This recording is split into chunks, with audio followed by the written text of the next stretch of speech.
Jasmine Crockett of Texas. She's a member of the Oversight and Accountability Committee. Congressman, good to see you. Thank you for being with us this morning.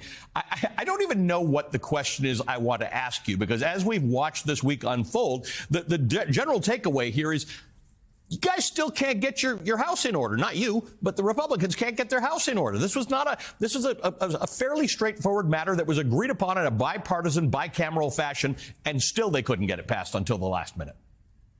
Yeah, you're absolutely right. I was about to say, now, Allie, don't put that on us, okay? I mean, as Democrats are swooping in like supermen and superwomen to make sure that they can take care of the American people. But I just need the American people to have longer memories, because as you stated, this Congress ended on the same note that it began. But for some reason, we will not have a Speaker Jeffries on January 3rd. We knew that these Republicans in their slim majority were unable to get anything done. And the crazy part is that Nancy Pelosi had the same slim majority. But guess what? We weren't always in a state of crises, and they are going to go into the 119th with an even slimmer majority. Yeah, she also apparently had a calculator on her phone, which maybe Mike Johnson doesn't have, to be able to say, oh, wait, we're going to have a problem here. Let's deal with that ahead of time. I think one of the things that surprised me the most this week was the immediate response. Elon Musk tweets something. Then Donald Trump seems to be following that and making threats to members of Congress, and that seems to have an influence on things.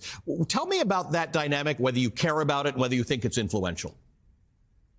I do care about it, and it's one of the reasons that I did vote present instead of actually voting for the bill. I wouldn't vote to actually, throw things into disarray as we are approaching Christmas. But I want to be clear, this is not how I legislate. I absolutely think it was a mistake for them to even be influenced by Elon Musk, by him saying, well, look at how many pages this bill was and look at how many pages this bill is. And so automatically that makes it like clean, and that it's automatically somehow taking money out. That's not the case. There were a lot of, I'm a lawyer, right?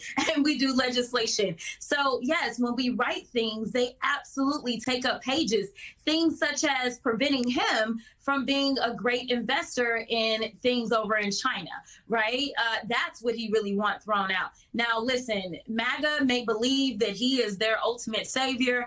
It's amazing because they allegedly don't like immigrants, but I guess they in love with this one. I don't really understand what's going on, but I can tell you that, as it was already stated on the House floor, the only currency that we have when we are legislators is our word. It is the reason that McCarthy did not survive. And so if Mike Johnson thinks he's going to get any favors from the Democrat, I got news from him. He's not going to get any favors out of us. So we will see how this Republican trifecta decides that they're going to govern or not. But I can tell you, if you thought that we were unproductive in the 118th, just wait until the 119th.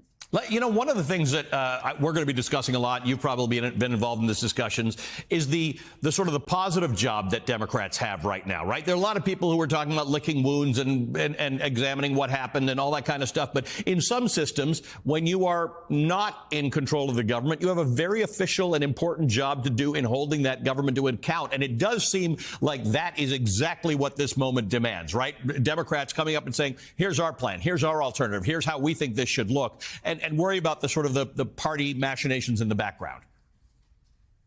Yeah, one of the things that you mentioned earlier, Mike Johnson knew he was going to have a numbers problem.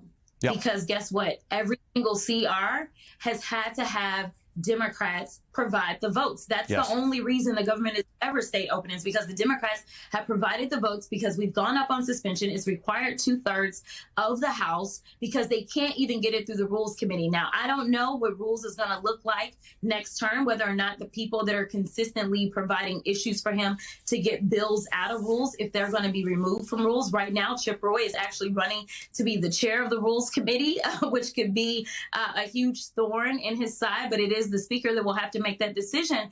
But at the end of the day, Ali, one of the things that Elon Musk and Vivek and Trump didn't talk about is the fact that there was $90 million on basically page 1 of the legislation that is for his inauguration party. The idea that we would say it's okay for you to get $90 million for one day and then cut out $190 million for children when it comes to cancer research was absolutely mind-blowing. But I thank you to the democratically controlled Senate, because on their way out of the majority, majority, they decided that they were going to do some good. They made sure that that funding got back in. They made sure that the Social Security Fairness Act was taken care of. And so I am so eternally grateful for the Democratic majority in the Senate for figuring out how to fill in some of those gaps that were absolutely removed because Elon said so.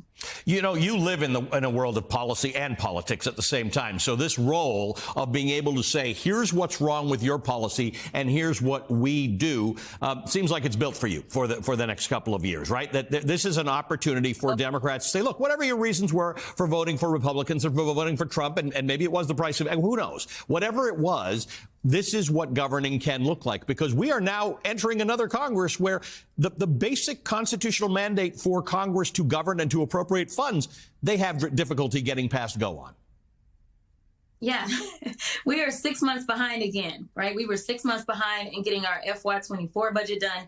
And now with us being pushing this out until March, we will be 6 months behind again in getting FY25 done. Our budgets are only for a year, but you're absolutely right. You know, I currently serve on the Oversight Committee. Yep. That is where so many people are able to see me go ahead and go after them as they lie in broad daylight and make sure that I can bring truth to that. I am going to continue to be a thorn in their side because the American people deserve it. And frankly, my district absolutely elected me with a mandate with the strongest numbers in the entire state of Texas of any Democrat or Republican member of Congress that was challenged. And so I am going to make sure that the American people can know the nice things that they can have if they just put the right people in power. And that means putting the Democrats back on top. Well, part of that role is going to be play out in these hearings. And that's going to be something that's, you know, I think people don't always think they want to listen to congressional hearings, but that's where you're going to have to see accountability over the course of the next couple of years. Great to see you again. Thank you for being with us. If I don't see you before Christmas, you have a Merry Christmas. Jasmine Crockett is the Democrat of Texas.